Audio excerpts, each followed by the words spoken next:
जब सुने कि वो पवन जी का नाम ऐसे ही पावर स्टार नहीं, उनके पास उनके आवाज़ का पावर है। उनका कोई भी गाना कभी भी ट्रेंड कर सकता है, वो इतने गुणी हैं। यूट्यूब पे कोई सेंसर बोर्ड नहीं है, तो वहाँ पे ऐसे गाने चलते हैं, लोग सुनते हैं और जनता पसंद कर रही है। मैं ये नहीं कह रही हूँ कि नहीं पसंद करी, जनता पसंद कर रही है।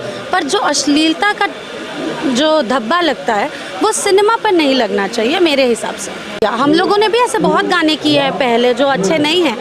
आज हमको एहसास हुआ तो हमने छोड़ दिया वो करना। तो ये याद रखिए कि आप अपनी मातृभाषा बोल रहे हैं और इसकी सभ्यता और इसकी इज्जत आप ही को रखनी है। चैनल देखने वाले सभी दर्शकों को मेरा प्रणाम।